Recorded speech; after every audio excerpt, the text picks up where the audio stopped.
Julie Jahenny's story is one of faith, mystery, and prophecy, an extraordinary life set against the quiet backdrop of 19th-century rural France. Born on February 12, 1850, in Blaine, Brittany, she grew up in a deeply religious peasant family.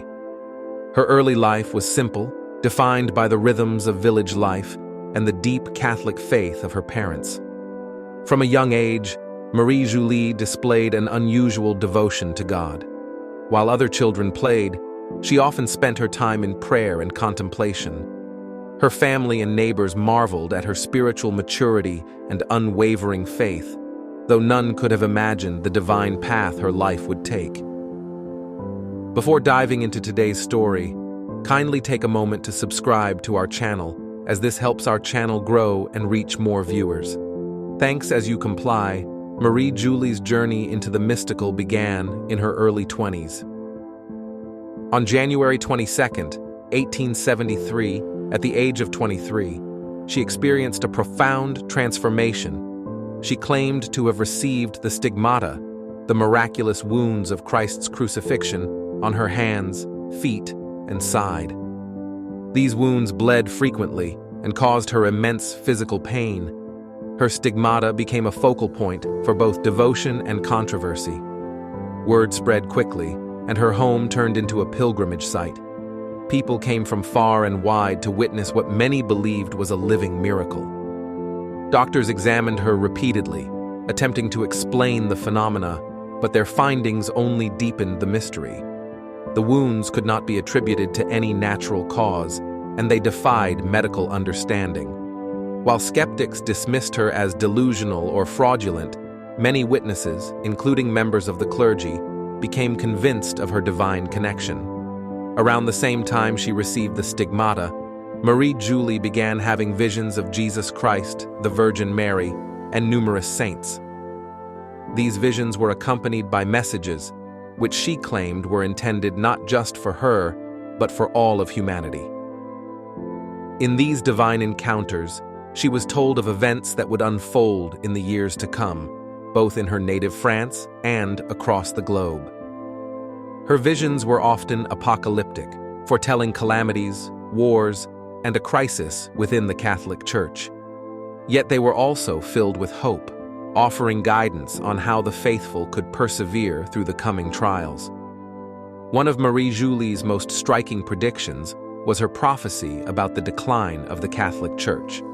She spoke of a future time when the Church would face unprecedented challenges, including internal corruption and a loss of faith among the clergy.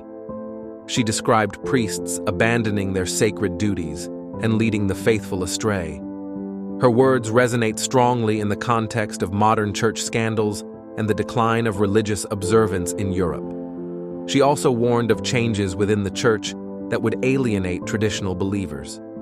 Some interpret these warnings as a foretelling of the Second Vatican Council in the 1960s, which introduced reforms to church practices that remain controversial among traditionalists.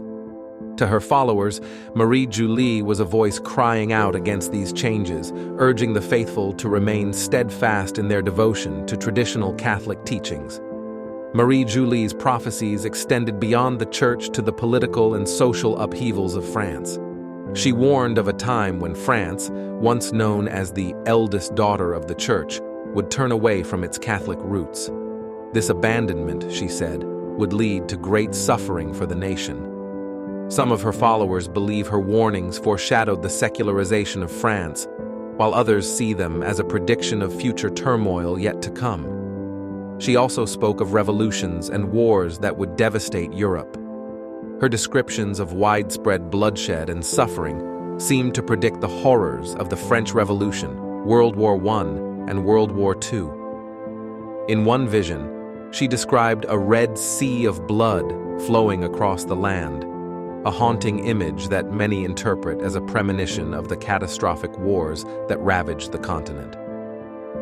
Julie's most famous prophecy is the 3 days of darkness, an apocalyptic event she said would purify the world. According to her visions, during these 3 days, the sun would not shine, and an unnatural darkness would cover the earth. It would be a time of divine wrath, during which evil would be eradicated. She described how demonic forces would roam the earth, seeking to destroy all who were unprotected. Her instructions for surviving the 3 days of darkness were specific and meticulous. She warned people to stay indoors, seal their windows, and light blessed candles, as no other source of light would work. She emphasized the importance of prayer, particularly the rosary, and the use of sacramentals such as holy water and medals for protection. Anyone who ventured outside during the darkness, she said, would perish. This prophecy has captured the imagination of believers and continues to be a source of fascination. Even today, many devout Catholics keep blessed candles in their homes, heeding her warnings as they await the prophesied event. Over the years, many of Marie Julie's followers have pointed to events they believe fulfill her prophecies. Her warnings of war and bloodshed seem to align with the devastation of World War I and World War II. She spoke of famine and disease sweeping the earth, which some interpret as predictions of events like the Spanish flu of 1918 and modern pandemics such as COVID-19. She also described natural disasters, including earthquakes and floods, as signs of God's displeasure. Her followers believe these warnings are reflected in the increasing frequency of such events in recent decades. While skeptics dismiss these connections as coincidence, her devotees see them as proof of her divine insight. Not all of Marie Julie's prophecies were about destruction and despair. She also foretold the rise of a great monarch, a divinely chosen ruler who would restore order and peace to the world after a period of chaos.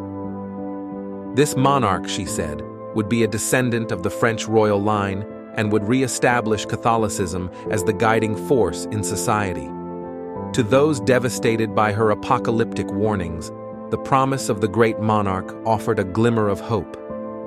Marie Julie's life was marked by extraordinary suffering. In addition to the stigmata, she endured numerous mysterious illnesses that left her bedridden for much of her life. She bore her pain with grace, offering it as a spiritual sacrifice for the sins of humanity. Astonishingly, there were periods when she reportedly survived on nothing but the Eucharist, a phenomenon that baffled even her critics. Despite her physical ailments, she remained a source of spiritual strength for her followers. She continued to write extensively, documenting her visions and prophecies.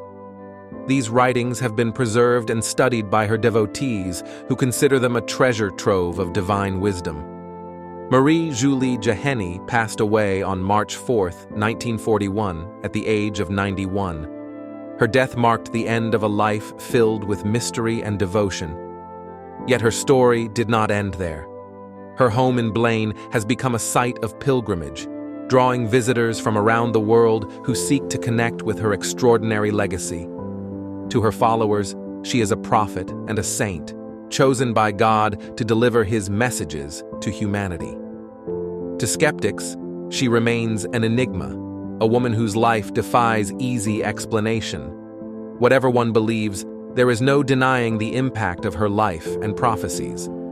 They continue to inspire, challenge, and provoke, a testament to the enduring power of faith and the mysteries of the divine.